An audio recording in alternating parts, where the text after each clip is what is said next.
हमारे सभी श्रोताओं को प्यार भरा नमस्कार। स्वागत है आपका हमारे YouTube channel the infinite show में। हमारे YouTube चैनल को सब्सक्राइब करें और बेल आइकन जरूर दबाएं।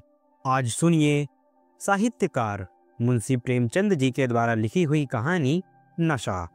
ईश्वरी एक बड़े जमींदार का लड़का था और मैं एक गरीब क्लर्क का, जिसके पास मेहनत मजूरी के सिवा और कोई जायदाद न थी। हम दोनों में परस्पर बहसें होती रहती थी। मैं जमींदारी की बुराई करता, उन्हें हिंसक पशु और खून चूसने वाली जोंक और वृक्षों की चोटी पर फूलने वाला बंझा कहता। वह जमींदारों का पक्ष लेता, पर स्वभावतः उसका पहलू बहुत कमजोर होता था, क्योंकि उसके पास जमींदारों के अनुकूल कोई दलील न थी। वह कहता कि सभी मनुष्य बराबर नहीं होते, बड़े छोटे हमेशा होते रहते हैं और होते रहेंगे। लचर दलील थी। किसी मनुष्य या नैतिक नियम से इस व्यवस्था का औचित्य सिद्ध करना कठिन था। मैं इस वाद विवाद की गर्मी गर्मी में अक्सर तेज हो जाता और जलने वाली बात कह जाता, लेकिन ईश्वरी हार कर भी मुस्कुराता रहता था। मैंने उसे कभी गर्म होते नहीं देखा। शायद इसका कारण यह था कि वह अपने पक्ष की कमजोरी समझता था। नौकरों से वह सीधे मुंह बात न करता था। अमीरों में जो एक बेदर्दी और उद्दंडता होती है, उसमें वह प्रचुर भाग मिला हुआ था।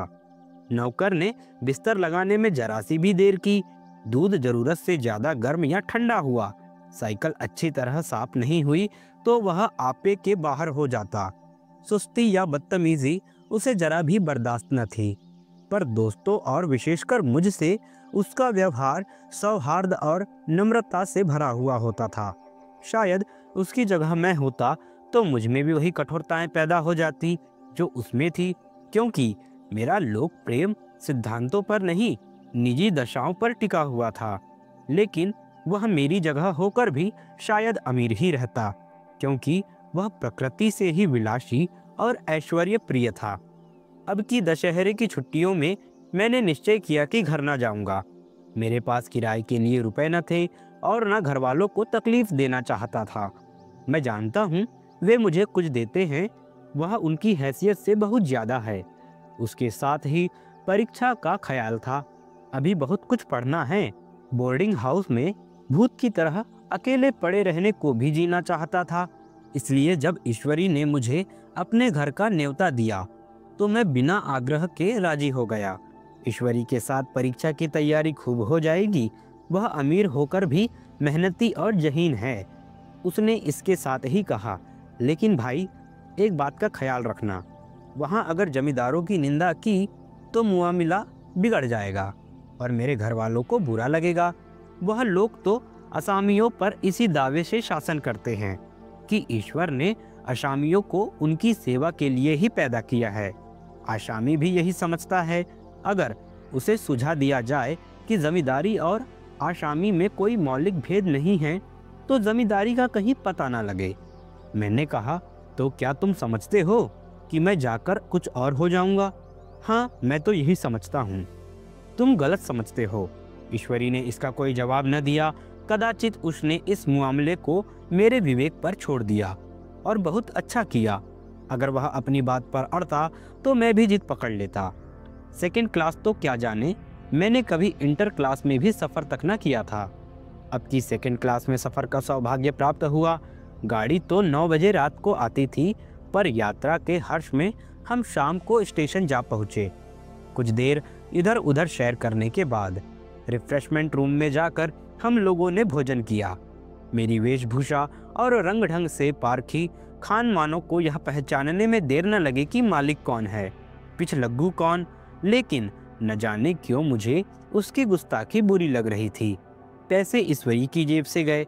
शायद मेरे पिता को जो वेतन मिलता था उससे ज्यादा इन खानशामों को इनाम इकराम में मिल जाता हो। एक अठन्नी तो चलते समय ईश्वरी ने ही दे दी। फिर भी मैं उन सभी को उसी तत्परता और विनय की अपेक्षा करता रहा जिससे वे ईश्वरी की सेवा कर रहे थे। ईश्वरी के हुक्म पर शब्द के शब्द दौड़ते, लेकिन मैं जो चीज मांगता उतना उत्साह नहीं दिखाते। मुझे भोजन में कुछ स्वाद न मिला, यह भेद मेरे ध्यान को संपूर्ण रूप से अपनी ओर खींचे हुए था। गाड़ी आई, हम दोनों सवार हुए। खान सामो ने ईश्वरी को सलाम किया और मेरी ओर देखा भी नहीं। ईश्वरी ने कहा, कितने तमीजदार हैं ये सब, एक हमारे नौकर हैं कि कोई काम करने का ढंग नहीं।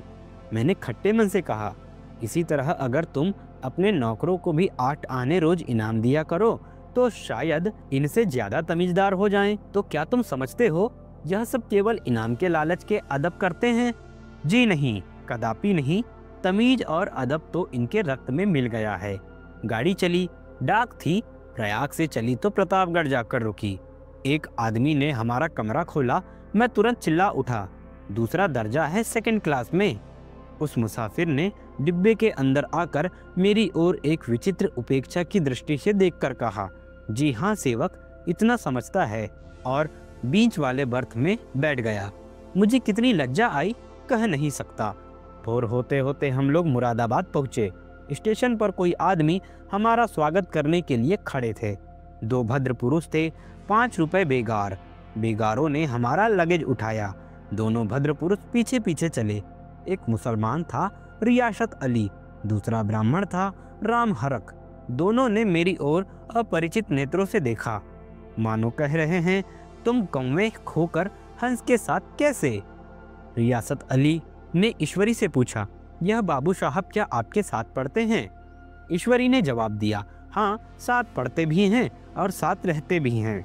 यूँ कहिए कि आप ही की बदौलत मैं इलाहाबाद पढ़ा हुआ हूँ, नहीं कब का लखनऊ चला आया होता। अब कि मैं इन्हें घसीट लाया। इनके घर से कई तार आ चुके थे, मगर मैंने इनकारी जवाब दिलवा दिए। आखिरी तार तो अर्जेंट था, जिसकी फीस 4 आने प्रति शब्द है, पर यहाँ से सब उसका जवाब इनकारी ही गया।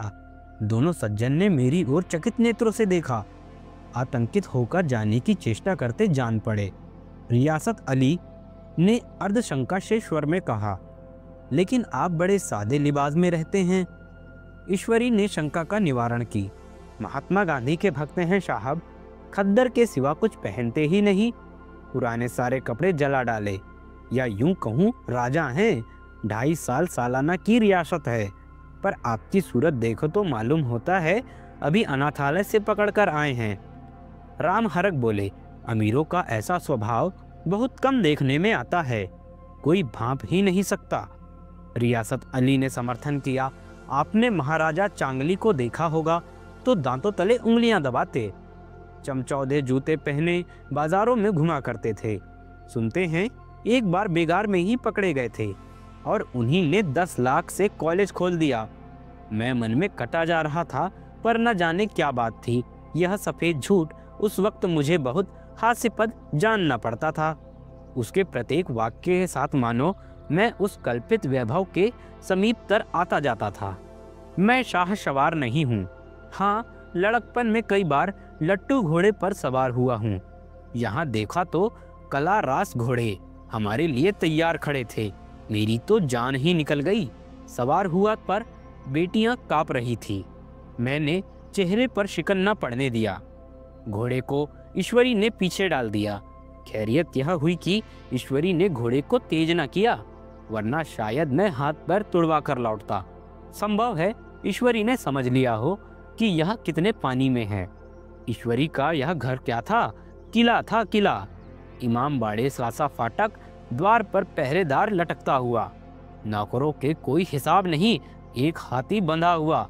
ईश्वरी ने अपने पिता, चाचा, ताऊ आदि सबसे मेरा परिचय करवाया और उसी अतिशयोकित के साथ ऐसी हवा बांधी कि कुछ न पूछिए।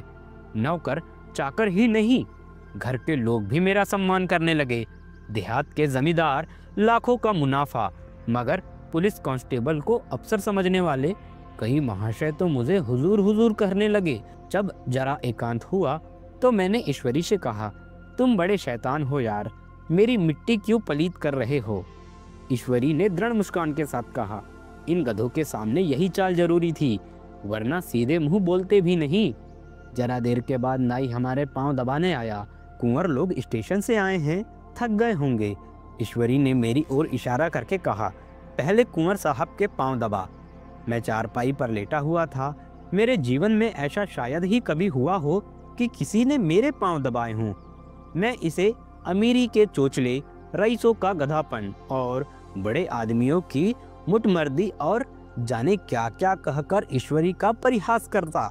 और आज मैं इन पोतड़ों का रईस बनने का श्वांग भर रहा था। इतने में ही 10 बज गए। पुरानी सभ्यता के लोग थे। नई रोशनी अभी केवल पहाड़ की चोटी तक पहुंच पाई थी। अंदर से भोजन का बुलावा आया। हम स्नान करने चले। मैं हमेशा अपनी धोती खुद छांट लिया करता हूँ, मगर यहाँ मैंने ईश्वरी की ही भांति अपनी धोती भी छोड़ दी। अपने हाथ पर अपनी धोती छांटते शर्म आ रही थी। अंदर भोजन करने चले। हॉस्टल में जूते पहले मेज पर जा डाटते थे। यहाँ पांव धोना आवश्यक था। कहार पानी लिए खड़ा था। ईश्वरी ने पांव बढ़ा दिए। कहार ने उसके पांव धोए। मैंने भी पांव बढ़ा दिए। कहार ने मेरे भी पांव धोए। यह विचार न जाने कहाँ चला गया था। सोचा था वहाँ देहात में एकाग्र होकर खूब पढ़ेंगे, पर यहाँ सारा दिन सैर सपाटे में कट जाता था। कहीं नदी के बजरे पर सैर कर रहे हैं, कहीं मछलियाँ या चिड़ियों का शिकार खेल रहे हैं, कहीं पहलवानों की कुश्तियाँ देख रहे हैं, कहीं शतरंज पर जमे हैं। ईश्वरी खूब अंडे मंगवाता और कमरे में स्टोव पर आमलेट बनाते। नौकरों का एक जत्था हमारे घेरे रहता। अपने हाथ पांव हिलाने की कोई ज़रूरत नहीं, केवल जबान हिला देना काफ़ी है। नहाने बैठो तो आदमी नहलाने को हाजिर, लेटो तो आदमी पंखा झलने को खड़ा। मैं महात्मा गांधी का कुंवर चेला मशहूर था। भीतर से बाहर तक मेरी धाक थी। नाश्ते में जरा भी देर ना होने पाए, कहीं कुंवर साहब नाराज ना हो जाएं। बिछावन ठीक समय पर लग जाए। कुंवर साहब के सोने का समय आ गया। मैं ईश्वरी से भी ज़्यादा नाजुक दिमाग का बन गया था, या बनने पर मजबूर कर दिया गया था। ईश्वरी अपने हाथ से बिस्तर बिछा ले, लेकिन कुंवर मेहमान अपने हाथों से कैसे अपना बिछावन बिछा सकते हैं? उनकी महानता में बट्टा ना लग जाए। एक दिन सचमुच यही बात हो गई। ईश्वरी घर में था। शायद अपनी माता से कुछ बातचीत करने में देर हो गई। यहाँ 10 बज गए। मेरी आंखें नींद से झपक रही थी, मगर बिस्तर कैसे लगाऊं? कुंवर जो ठहरा। कोई 11:30 बजे महरा आया। बड़ा मुँह लगा नौकर था। घर के धंधे में मेरा बिस्तर लगाने से उसे सुधी न रही। अब जो याद आई तो भागा हुआ आया। मैंने ऐसी डांट बताई कि उसने भी याद किया होगा। ईश्वरी मेरी डांट सुनकर बाहर निकल आया और बोला, तुमने बहुत अच्छा किया। यह सब हरामखोर इसी व्यवहार के योग्य हैं। इसी तरह ईश्वरी एक दिन एक जगह दावत पे गया हुआ था। शाम हो गई, मगर लैंप मेज पर रखा हुआ था। दिया सलाई भी थी, लेकिन ईश्वरी खुद कभी लैंप नहीं जलाता था। फिर कुंवर साहब कैसे जलाएं? मैं झुंझला रहा था। समाचार पत्र आया रखा हुआ था। जी उधर लगा हुआ था, पर लैंप नदारद। दैव योग से उसी वक्त मुंशी रियासत अली आ पहुंचे। मैं उन्हीं पर उबल पड़ा। ऐसी फटकार बताई कि बेचारा उल्लू हो गया। तुम लोगों को इतनी फिक्र भी नहीं कि लैंप तो जलवा दो? मालूम नहीं ऐसे कमजोर आदमियों का यहाँ कैसे गुजारा होता है। मेरे यहाँ घंटे भर निर्वाह ना हो। रियासत अली ने कांपते हुए हाथों से लैंप जला दिया। वहाँ एक ठाकुर अक्सर आया करता था। कुछ मनचला आदमी था, महात्मा गांधी का परम भक्त। मुझे महात्मा जी का चेला समझकर मेरा बड़ा लिहाज करता था, पर मुझसे कुछ पूछते संकोच करता था। एक दिन अकेला देखकर आया और हाथ बांधकर बोला, सरकार तो गांधी बाबा के चेले हैं ना। लोग कहते हैं यहाँ सुराज हो जाएगा तो जमींदारी ना रहेंगे। मैंने शान जमाई, जमींदारों को रहने की जरूरत ही क्या? यहाँ लोग गरीबों का खून चूसने के सिवा और क्या करते हैं? ठाकुर ने फिर पूछा, तो क्यों? सरकार जब जमींदारी की जमीन छीन ली जाएगी तो? मैंने कहा, बहुत से लोग तो खुशी से दे देंगे। जो लोग खुशी से ना देंगे उनकी जमीन छीननी ही पड़ेगी। हम लोग तो तैयार बैठे हुए हैं। ज्यों ही स्वराज्य हुआ अपने इलाके असामियों का नाम हिब्बा कर देंगे। मैं कुर्सी पर पांव लटकाए बैठा था। ठाकुर मेरे पांव दबाने लगा, फिर बोला, आजकल जमींदार लोग बड़ा जुल्म करते हैं सरकार। हमें भी हुजूर अपने इलाके में थोड़ी सी जमीन दे दें तो चलकर वहीं आपकी सेवा में रहें। मैंने कहा, अभी तो मेरा कोई अख्तियार नहीं है भाई, लेकिन जो ही अख्तियार मिला मैं सबसे पहले तुम्हें बुलाऊंगा। तुम्हें मोटर ड्राइवरी सिखाकर अपना ड्राइवर बना लूंगा। सुना, उस दिन ठाकुर ने खूब भांग पी और अपनी स्त्री को खूब पीटा। और गांव के महाजन से लड़ने पर तैयार हो गया। छुट्टी इसी तरह तमाम हुई और हम फिर प्रयाग चले। गांव के बहुत से लोग हम लोगों को पहुंचाने आए। ठाकुर तो हमारे साथ स्टेशन तक आया। मैंने भी अपना पार्ट खूब सफाई से खेला और अपनी कुबेरोचित विनय और दैवत्य की मोहर हरेक हृदय पर लगा दी। जी तो चाहता था हर एक नौकर को अच्छा इनाम दूं, लेकिन वह सामर्थ्य कहाँ थी। वापसी टिकट था ही, केवल गाड़ी में बैठना था। पर गाड़ी आई तो ठसाठस भरी हुई। दुर्गा पूजा की छुट्टियां भोगकर सभी लोग लौट रहे थे। सेकंड क्लास में तिल रखने की भी जगह नहीं। इंटर क्लास की हालत उससे भी बदतर। यह आखिरी गाड़ी थी, किसी तरह ना रुक सकते थे। बड़े मुश्किल से तीसरे दर्जे की जगह मिली। हमारे ऐश्वर्य ने वहां अपना रंग जमा लिया, मगर मुझे उसमें बैठता बुरा लग रहा था। आए थे आराम से, लेटे लेटे जा रहे थे। सिकड़े हुए पहलू बदलने की भी जगह न थी। कई आदमी पढ़े लिखे भी थे। वे आपस में अंग्रेजी राज्य की तारीफ करते जा रहे थे। एक महाशय बोले, ऐसा न्याय तो किसी राज्य में नहीं देखा। छोटे बड़े सब बराबर। राजा भी किसी पर अन्याय न करे तो अदालत उसकी गर्दन दबा देती है। दूसरे सज्जन ने समर्थन किया, अरे साहब, आप खुद बादशाह पर दावा करते हैं, अदालत में बादशाह पर डिग्री हो जाती है। एक आदमी पीठ पर खड़ा गट्ठर बंधा था, कलकत्ते जा रहा था। कहीं गठरी रखने की जगह न मिली, पीठ पर बांधे हुए था। इससे बेचैन होकर बार बार द्वार पर खड़ा हो जाता। मैं द्वार के पास ही बैठा हुआ था। उसका बार बार आकर मेरे मुंह को अपनी गठरी से रगड़ना मुझे बहुत बुरा लग रहा था। हवा तो यूं ही कम थी, उसमें दूसरे इस गवार का आकर मेरे मुंह पर खड़ा हो जाना मानो मेरा गला दबना था। मैं कुछ देर तक जब्त किए बैठा रहा। एकाएक मुझे क्रोध आ गया। मैंने उसे पकड़कर पीछे ढेल दिया और 2 तमाचे जोर से लगाए। उसने आंख निकालकर कहा, क्यों मारते हो बाबूजी, हमने भी किराया दिया है। मैंने उठकर 2-3 तमाचे और जड़ दिए। गाड़ी में तूफान आ गया। चारों ओर से मुझ पर बौछार पड़ने लगी। अगर इतने नाजुक मिजाज हो तो अव्वल दर्जे में क्यों नहीं बैठे? कोई बड़ा आदमी होगा तो अपने घर का होगा, मुझे इस तरह मारते दिखा देता। क्या कसूर किया था बेचारे ने? गाड़ी में सांस लेने तक की जगह नहीं। खिड़की पर जरा सांस लेने खड़ा हो गया तो उस पर इतना क्रोध। अमीर होकर क्या आदमी अपनी इंसानियत बिल्कुल खो देता है? यह भी अंग्रेज राज है जिसका आप बखान कर रहे हैं। एक ग्रामीण बोला, दफ्तरन माँ घुसन तो पावत नहीं, उस पर इतना मिजाज। ईश्वरी ने अंग्रेजी में कहा, what an idiot you are bear. Bear, तुम इतने मूर्ख हो। और मेरा नशा अब कुछ कुछ उतरता हुआ मालूम होता था। यह थी कहानी मुंशी प्रेमचंद जी के द्वारा लिखी हुई। अगर आपको हमारी यह कहानी पसंद आती है, हमारे YouTube चैनल को सब्सक्राइब जरूर करें, हमारे वीडियोस को लाइक करें। जल्द ही मिलेंगे नए दिन नई कहानी के साथ। हमें दीजिए इजाज़त। नमस्कार।